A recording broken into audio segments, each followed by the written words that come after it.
Hello, I'm Gelson Junquilho, a professor at the Federal University of Espírito Santo, Brazil, and I'm very pleased and proud to be here today with Professor Elena Antonacopoulou from the University of Liverpool Management School. Professor Elena is here in Brazil to share with us her ideas about strategic organizational learning and its implications for management. Elena, I know that you have a brilliant international career covering many areas of research, especially in the field of learning and practice. So let's start by talking a little bit about learning.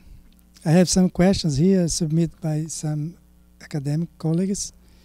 And the first one is, you've written extensively about organizational complexity and learning. You've identified that learning capability is one of the most important features of complex adaptive systems, for example, schools, universities, and hospitals. So, in your opinion, how can we research, examine this process to understand how learning occurs in this sense? Thank you very much for this opening remarks and indeed the question. I think as a learning scholar and I think as educators, I think we can definitely engage our approach to studying learning by being active learners ourselves. So to me, as with any process or any phenomenon that we research, unless we experience this firsthand, we will not be able to speak of it truthfully. In this sense, I guess the research I have been doing in relation to learning, be that in relation to how managers learn or in the context of management education, or more broadly in organizational learning terms about the way learning takes place in the workplace, I've been focusing more and more not just on the experiences we create for learning to take place, but instead to bring forth how important it is to become more aware of the experience of learning itself. Mm-hmm. So unless we are able to appreciate the experience of learning, we cannot speak of the complexity of learning. And I think if we were to use that in order to understand social complexity or indeed to place it in the context of complex systems from the perspective of complexity science, I would really encourage us to use the experience of learning as a means of appreciating ways of arresting emergence. Because I think in learning, we see the double act between emergence and emergency. Okay. More recently still, you've been proposing the idea of learning in practice. Practice and the importance of a practice-centered approach for developing research on the emergence of practice as well. Could you explain a little bit more about these ideas? Again, the whole issue of me introducing practice and practicing, drawing on this emphasis on emergence, is to draw greater attention to the notion of repetition. So, in the earlier attempts I've made to speak of learning in practice, I wanted to bring to the fore repetition as the mother of all learning. So when we're learning repetitively, or when we place repetition as an integral part of the learning process, so that we don't have to speak of learning and learning or relearning, learning is happening all the time. But to allow for that repetition to foster learning, we also need to appreciate the crisis learning also instigates. So this is what I've been trying to capture by placing greater emphasis through the practice-centered mode of research to use repetition as a way of capturing more clearly the impact or the impacts of learning. And I think what I'd like to see more emphasis being given is the ways in which learning stands to support us in improving our actions and the improvement of our actions becoming a foundation for making a difference. If I'm right, the practicing approach, although it aims to analyze the dynamic process of practice, seems to be very focused on the individual. How do you deal with practicing at the level of the group or organization? Isn't practicing a collective process too? Indeed it is, and I would say that as it has been a key foundation of this practicing focus, or the practice of practicing social practice theory, which really sensitizes us to the importance of interaction and transaction across and between actors. I think clearly the focus on the actor as a social entity is really a reminder of the etymological roots of the word individual, that it both means one and unique and an undivided part of the social whole. For that purpose, for me, the importance of understanding practicing as a practice is to provide greater appreciation to what athletes do, what chefs do, what doctors do, what pilots do, but I would like to also help managers do it too. Okay. And that is improve their actions by engaging in practicing both individually and in collectivity. And the reason why they need to do it collectively is because the other, the social aspect of our practicing, is the only way we can stretch the boundaries of our capability to develop. I couldn't compare my own ability to be any good or bad at what I do unless I have that feedback or that comparison. So I think the social context of practicing is integral to the individual pursuit because it provides the catalyst for stretching the standards. Okay. Stemming from this idea, can we talk about something like managing in practice?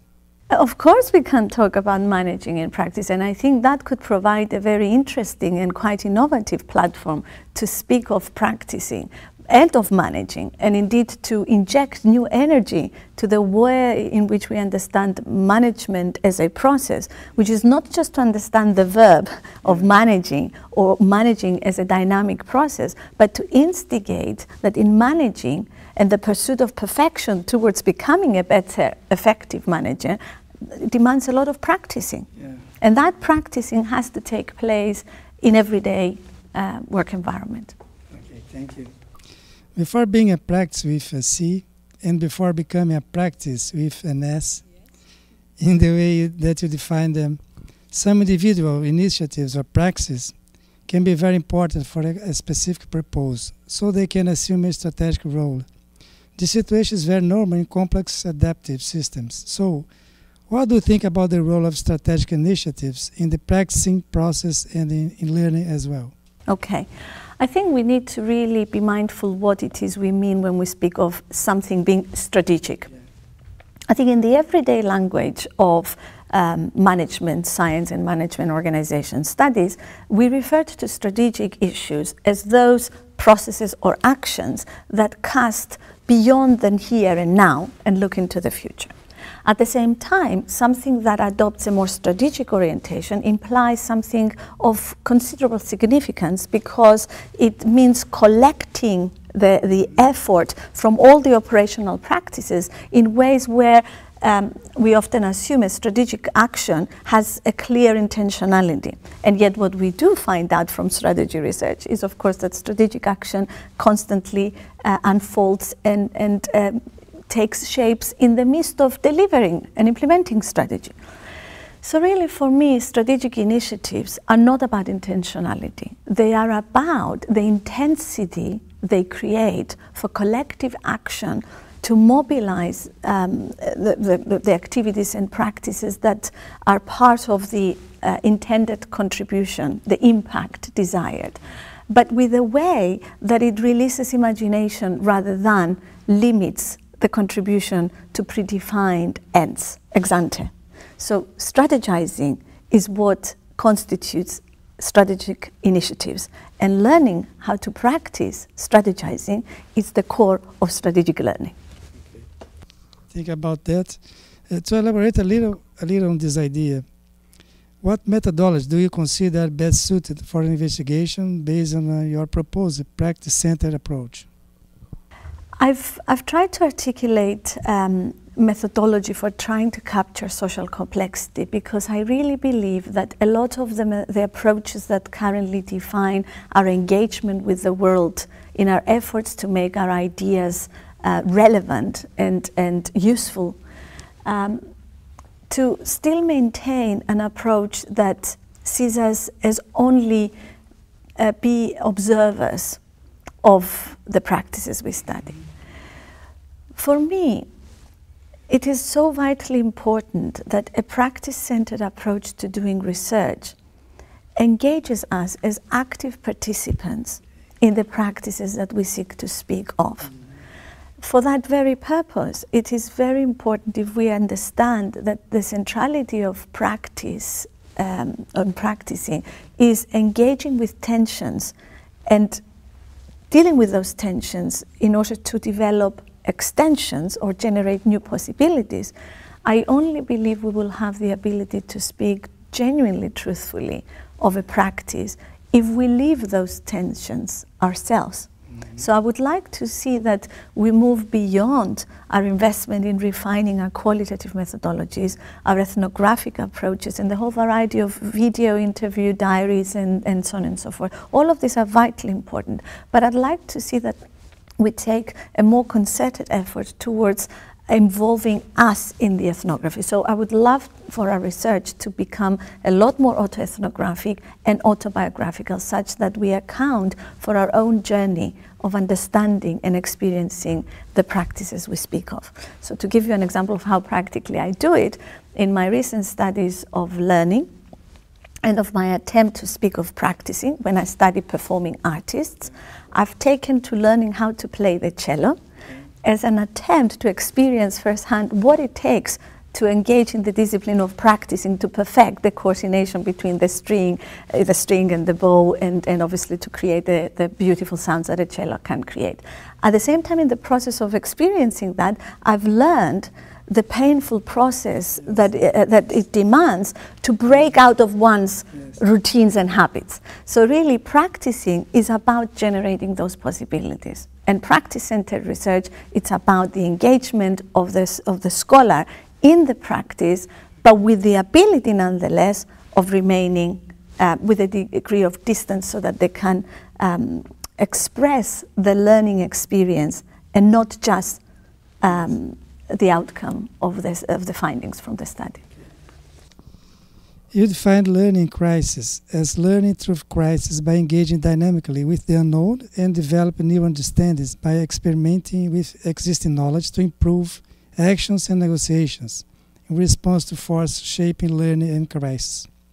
Taking this idea as our starting point and think about public management, how could LIC offer to help understand developed countries like Brazil, where despite recent economic growth, the government still have many problems to manage. For example, violence, public health, education, and income inequality, for example.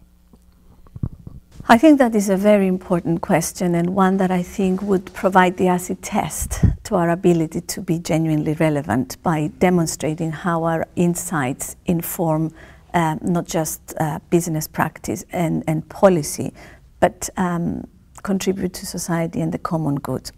Now, I do understand what you're asking me to speak about is the extent to which an approach to learning in the way that I'm formulated through this new mode of learning I suggest we refer to as learning in crisis, whether it can resolve the political, economic and other social challenges any developing or developed nation for that matter experiences.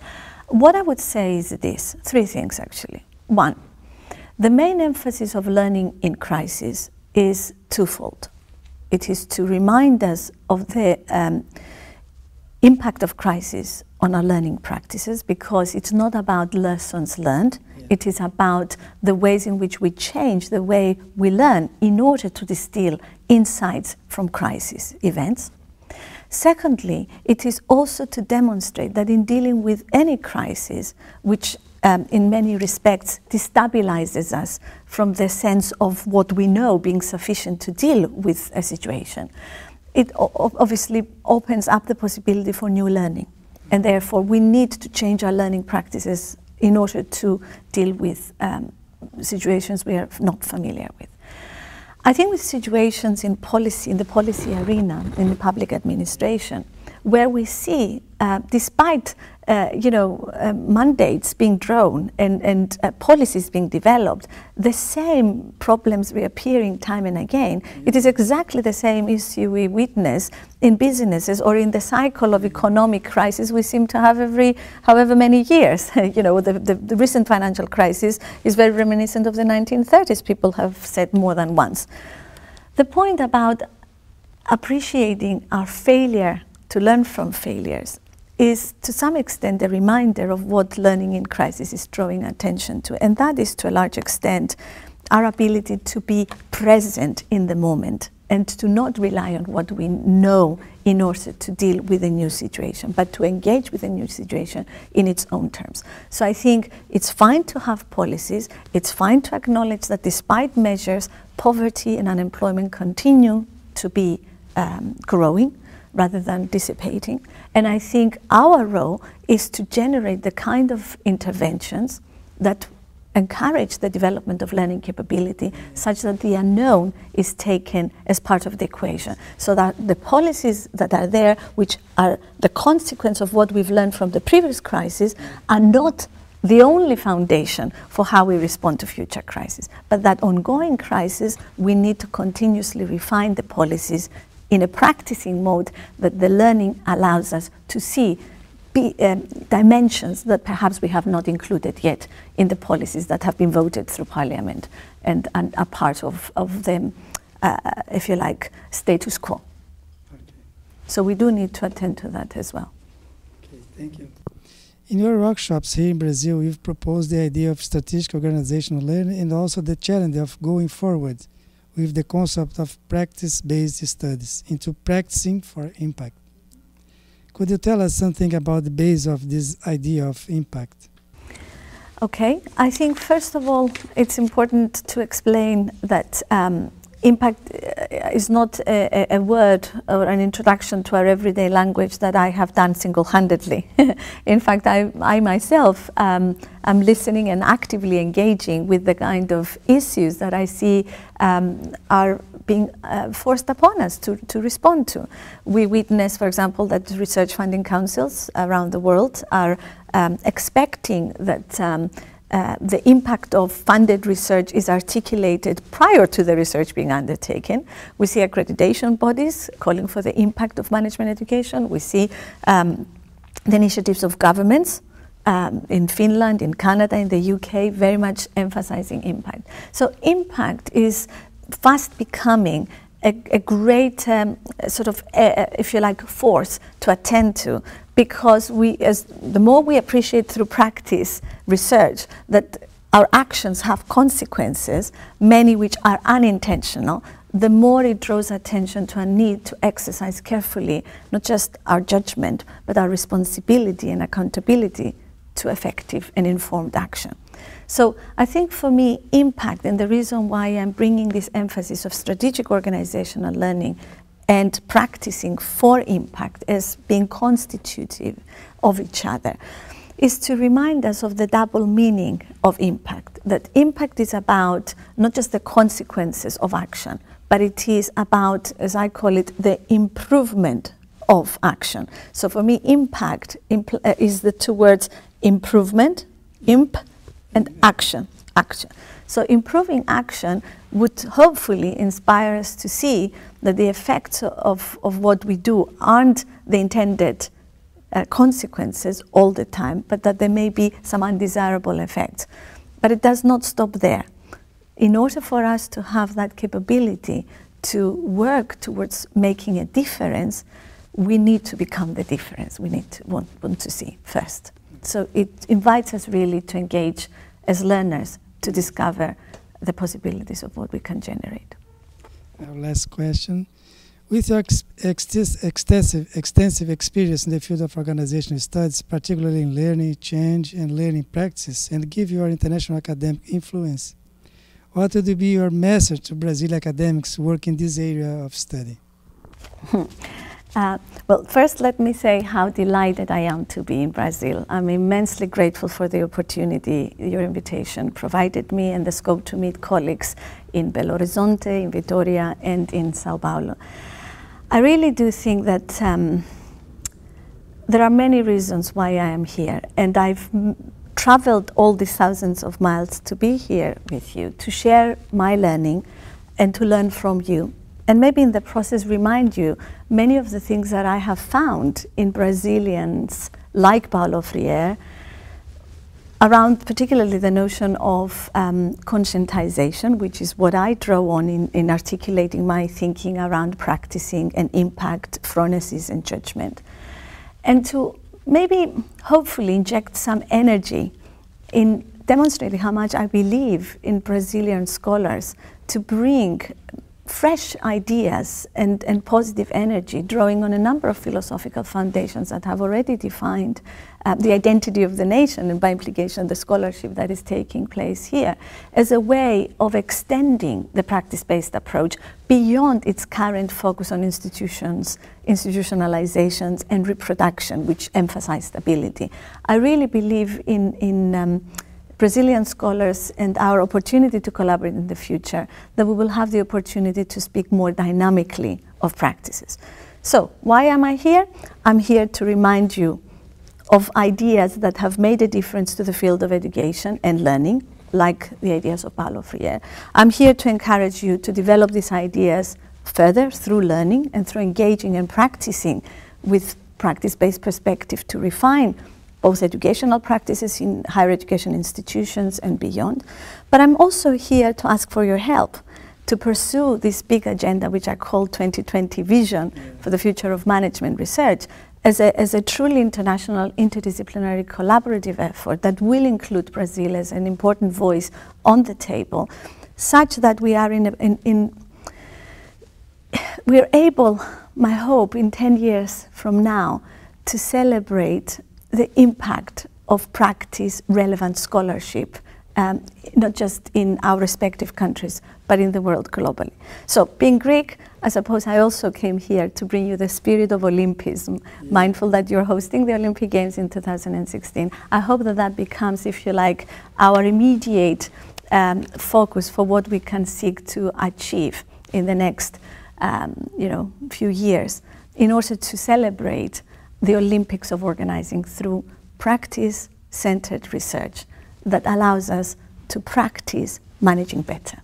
Okay. Thank you very much indeed, Elena, and certainly we're going to share with you your knowledge and also your research proposal. Thank you.